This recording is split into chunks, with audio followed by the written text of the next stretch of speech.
Voici maintenant la confection de ramasse-graines. Une tâche qu'on peut facilement réaliser en cours d'hiver. Alors, vous vous retrouvez maintenant dans mon atelier où je m'apprête à faire quelques ramasse-graines. Ici, je trace d'abord le plan, la pièce du ramasse-graines. Toujours très facile avec un modèle. Je note l'emplacement des trous.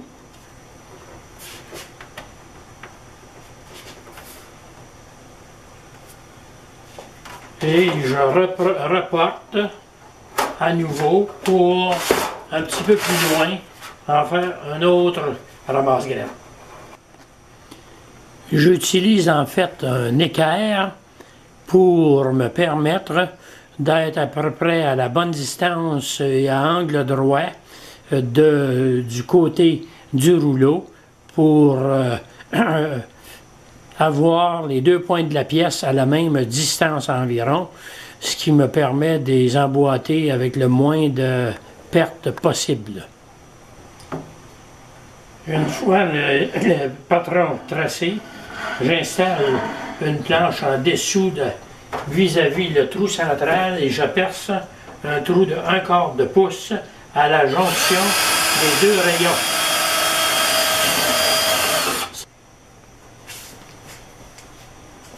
Une fois le trou percé, il s'agit tout simplement de faire la coupe de nos ramasse-graines. On fait d'abord un côté,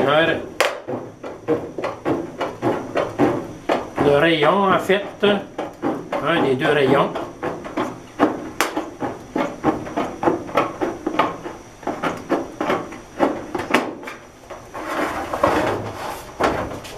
On peut passer à l'autre. Alors comme vous voyez en série, ça va beaucoup plus rapidement et on peut en faire plusieurs en pas grand temps. Nous allons maintenant couper l'autre côté du rayon, l'autre rayon.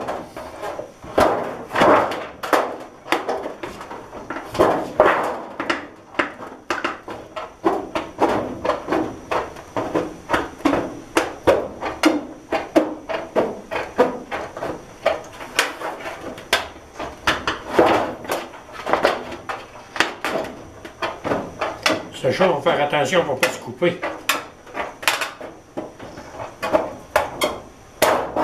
Et là, une fois que vos pièces ont été coupées et séparées les unes des autres, il s'agit maintenant d'en couper le pourtour.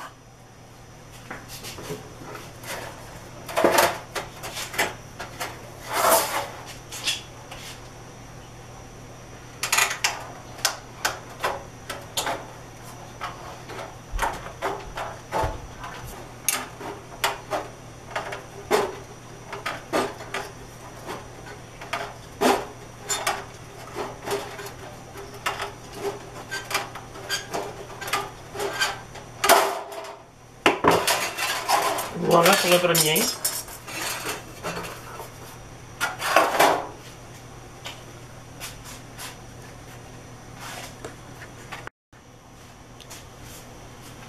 Nous passons maintenant à une étape importante et primordiale, c'est-à-dire le sablage des côtés de façon à éviter les angles aigus ou encore le côté coupant de la tôle.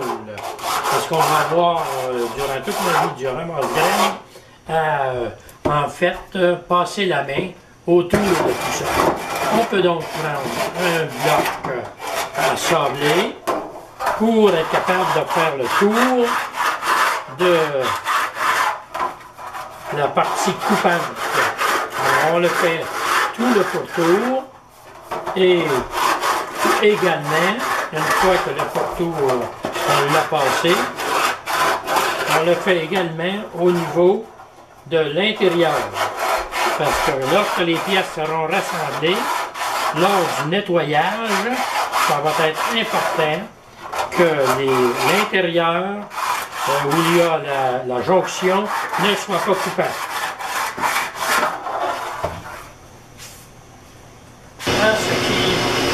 En ce qui me concerne, je préfère bien entendu utiliser la sableuse à courroie.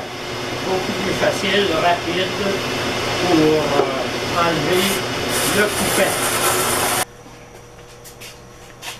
Alors, la prochaine étape consiste à percer les trous indiqués par notre gabarit. Donc, on en perce d'abord un ici au centre. Ça va recevoir en fait la traverse. Nous en perçons ici deux à un bout. Un pour réunir les deux bouts et l'autre pour la traverse.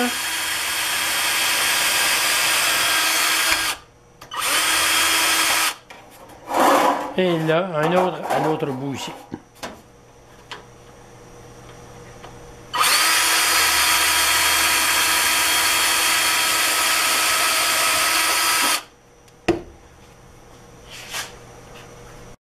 Alors, quand on perce un trou, il est fréquent que de l'autre côté où le forêt sort, il y a des petites parcelles de métal qu'il faut enlever avant de réunir les pièces. Pour enlever la mâche-fer de l'autre côté du trou, on peut utiliser un forêt un petit peu plus gros. Et on ne fait que frôler, en fait, les orifices, le pourtour du trou avec ce forêt-là. Ça l'enlève complètement le métal qui aurait pu boursoufler de l'autre côté. Nous sommes maintenant rendus à l'étape de l'assemblage. J'utilise des pop-rivets pour la simple et unique raison que c'est beaucoup plus rapide et c'est moins dangereux que si on utilisait des vis à métal. Mais il est possible de faire l'assemblage à partir des vis à métal également. Alors on pose d'abord un premier rivet, on viendra plus tard avec les autres. Nous sommes maintenant rendus à la pose des deux derniers rivets.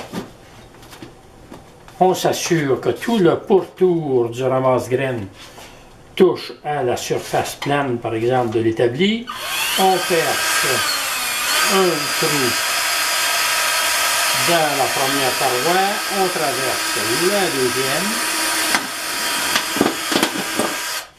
et on vient par la suite poser notre rivet. Il s'agit de s'assurer que tout est bien place. Et voilà pour le rivet. J'en pose toujours 3. Donc, je vais en poser un autre un petit peu plus haut. Toujours le même principe. On perce.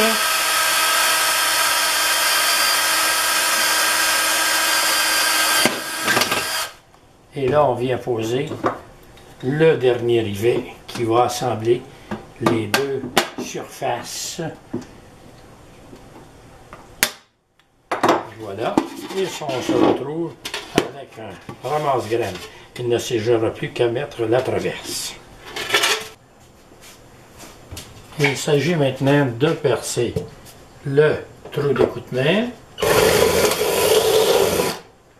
Et par la suite, on passe un petit papier sablé pour enlever les éraflures d'aluminium qui aurait pu sortir vers l'extérieur. Alors, ça fait quelque chose de plus coupant. Il n'y a donc pas de problème après ça à utiliser un ramasse-graines comme celui-là. Voici maintenant la confection des traverses.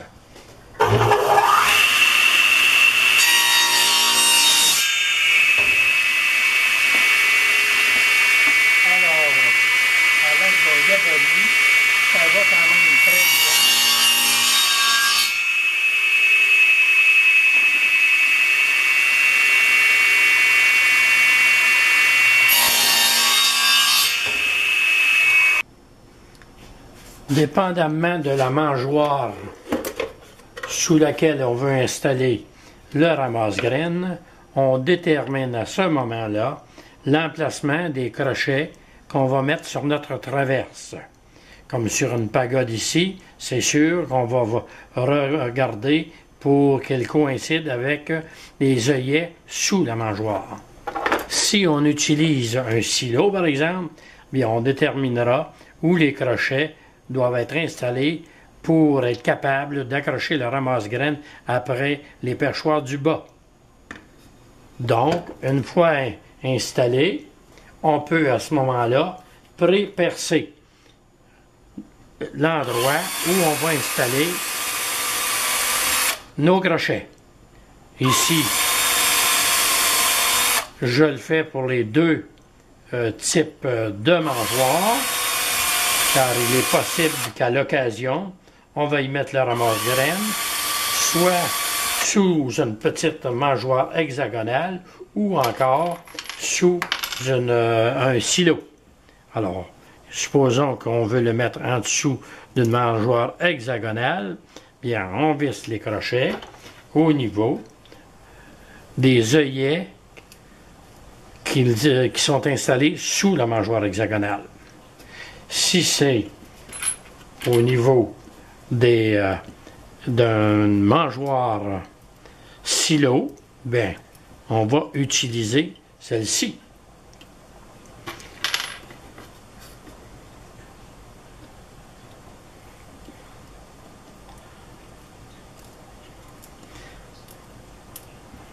Alors, on voit ici, par exemple, je vais vous faire la démonstration qu'on pourrait, à ce moment-là, accrocher le ramasse-graines ici. Si c'est un silo, bien, on peut utiliser ici pour accrocher notre ramasse-graines en dessous. On préperce maintenant le bout de la traverse pour être capable d'y insérer les vis. Alors, on le fait à chaque bout de la traverse.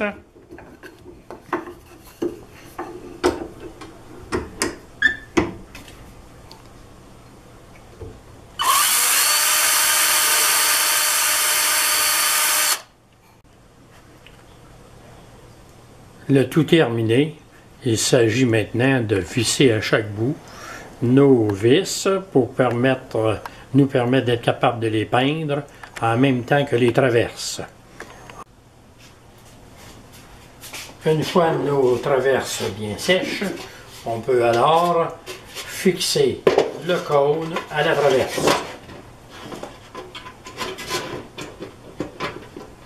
Il est facile de localiser son emplacement puisque lors de la confection du cône, nous avions déjà prévu les trous pour fixer la traverse.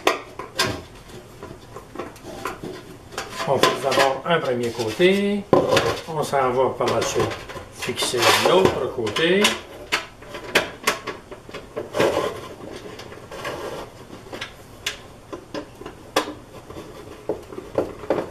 Ça permet à ce moment-là aussi de rassembler les deux côtés opposés à égale distance, de façon à avoir une circonférence bien égale. Donc pas ovale, mais vraiment comme un cercle. Alors on voit bien là, que le cercle est bien presque parfait, ou si c'est pas parfait. Et on peut à ce moment-là fixer notre mangeoire et ça donne un ensemble comme ceci.